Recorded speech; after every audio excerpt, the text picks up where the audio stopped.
Laporan yang mengatakan pada 29 hari bulan Jun bagaimana utusan dihalang buat liputan dan disebutkan bahawa jawapan diberikan oleh Speaker Don yang mengatakan dia tidak buat, itu larangan yang telah dikeluarkan sebelum itu. Artinya larangan pernah dibuat sebelum itu. Ini dibuat oleh Don Pulau Pinang. Sepatutnya larangan pernah dibuat sebelum itu. Selepas itu saja tak ada, artinya pernah dibuat. Larangan itu selepas usul itu diluluskan dan dia diberikan hak wartawan daripada utusan Malaysia dijemput untuk menghadiri untuk menjawab dalam jawatan kuasa hak dan kebebasan Dewan Undangan Negeri Pulau Pinang. Tetapi mereka tak hadir. Mereka tak hadir, tak ada pilihan lain untuk membuat satu usul dan meluluskan usul itu.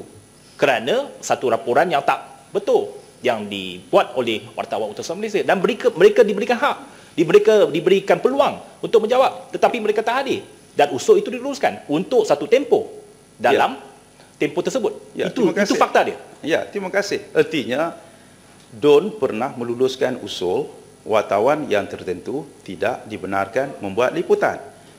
Ini pernah berlaku dan bukan saja di Pulau Pinang. Misalnya laporan pada 18 Jun 2011, Kelantan haramkan utusan membuat utusan, Kerajaan Kelantan.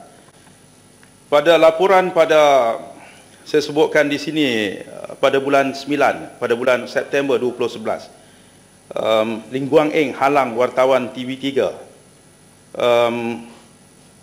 membuat liputan sidang akhbarnya di kompleks Tun Razak. Ini pernah berlaku. Laporan Antara Post 20 hari bulan Disember tahun 2012 juga mempersoalkan DAP menghalang portal berita antarabangsa buat liputan konvensyen parti itu.